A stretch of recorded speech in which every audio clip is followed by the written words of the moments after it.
ہندو کس نبی کی امت ہیں؟ کیا ہندوستان میں کوئی نبی آئے ہیں؟ ہندو کا اصل میں مطلب کیا ہے؟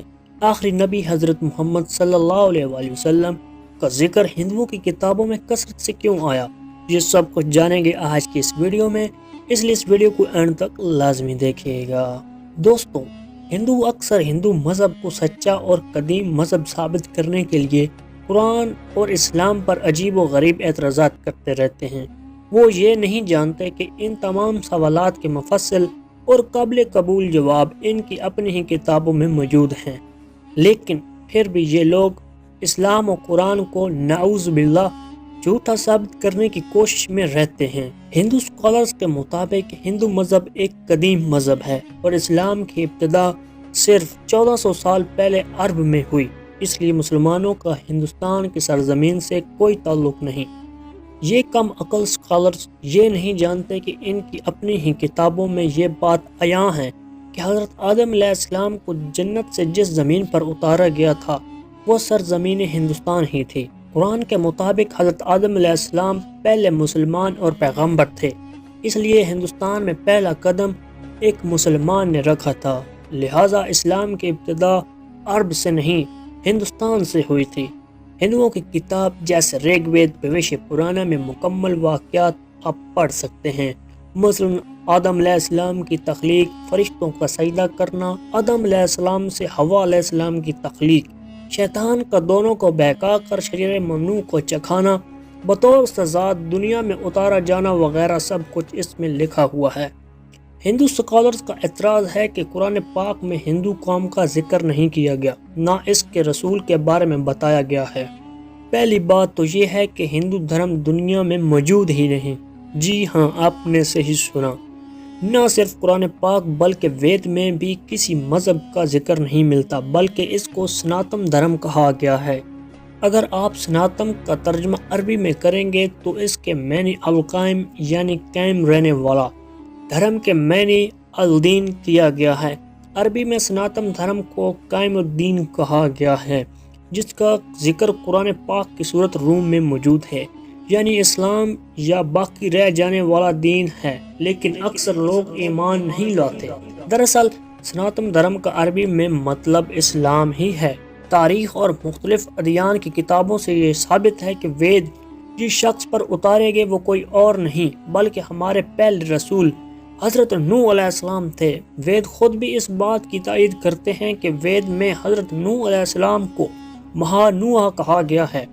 وید میں ایک جگہ آیا ہے، مہانوح کے دور قیادت میں جب ساری زمین ایک سیلاب میں غرق ہو جائے گی تو تمہارے ذریعے سے مخلوق کی دوبارہ ابتدا ہوگی، تب میں وید نافذ کروں گا۔ سورہ نوح میں قوم نوح کی جن دیوی دیوتاؤں کا ذکر ملتا ہے ان کی پوجا صرف ہندوستانی ہندو ہی کرتے تھے۔ سناتم دھرم میں حضرت نوح علیہ السلام کی کشتی سے سیلاب تک کے سب واقعات تفصیل سے درج ہیں۔ نوح علیہ السلام کی قوم بنی راسب کو قرآن پاک میں سابی قوم کہا گیا ہے۔ سابی قوم ایک خدا کو مانتے تھے مگر مشرک تھے۔ تہذیب کے مطالعے سے یہ بات ثابت ہو چکی ہے کہ ہندو بڑی تعداد میں یمن میں آباد تھے، وہاں پر آج بھی شام اور ہند کے نام سے قلعے موجود ہیں۔ سابی فرشتوں کی پرستش کرتے تھے۔ ہندو مذہب میں مورتیوں کا تصور فرشتوں کا تصور ہے۔ ستاروں کی پوجا بھی کرتے تھے سابی قوم۔ شاید ہی کسی قوم کی ستاروں میں اتنی دلچسپی ہو کہ جتنی ہندو مذہب کی ہے۔ سابی آگ کی پرستش کرتے تھے اور ہندو آج بھی آگ کی پرستش کرتے ہیں۔ یہاں پر ایک سوال پیدا ہوتا ہے کہ سب کچھ جاننے کے باوجود بھی ہندو خود کو کسی نبی کا امتی کیوں نہیں کہتے؟ حضرت محمد صلی اللہ علیہ وآلہ وسلم کا ذکر ان کی کتابوں میں تفصیل کے ساتھ کیوں آیا؟ اس کا جواب ایک حدیث مبارکہ سے ملتا ہے۔ بخاری شریف کی ایک حدیث مبارکہ ہے کہ حضرت ابو سعید سے روایت ہے کہ حضرت محمد صلی اللہ علیہ وآلہ وسلم نے فرمایا، حضرت نوح علیہ السلام کو قیامت کے دن لایا جائے گا اور ان سے پوچھا جائے گا، کیا تم نے اپنی قوم کو اللہ کا پیغام پہنچایا تھا؟ حضرت نوح علیہ السلام عرض کریں گے، بے شک میرے مالک۔ پھر قوم نوح سے پوچھا جائے گا، کیا نوح نے میرا پیغام تم لوگوں تک پہنچایا تھا؟ وہ لوگ انکار کریں گے۔ وہ لوگ کہیں گے ہمارے پاس کوئی درس دینے والا نہیں آیا۔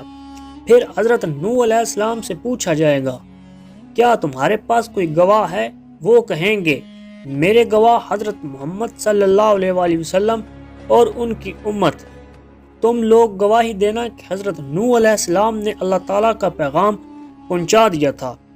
اس کے بعد حضرت محمد صلی اللہ علیہ وآلہ وسلم نے سورۃ بقرہ کی آیت نمبر 143 پڑھی، جس میں اللہ تعالیٰ ارشاد فرماتا ہے اور اسی طرح ہم نے تمہیں امت وسطی بنا دیا ہے تاکہ تم لوگوں پر گواہ رہو اور رسول تم پر گواہ رہے۔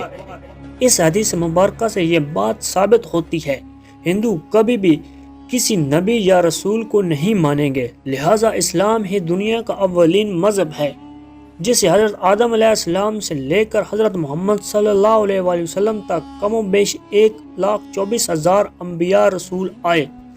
ہندوستان کا اصل مذہب اسلام ہی تھا جو کہ بگاڑ کے بعد اپنی اصل شکل کھو بیٹھا ہے۔ امید کرتا ہوں آج کی یہ ویڈیو آپ کو پسند آئی ہوگی۔ اگر پسند آئی ہے تو اسے لائک کریں، کمنٹ کریں اور اپنے عزیز و اقارب کے ساتھ لازمی شیئر کریں۔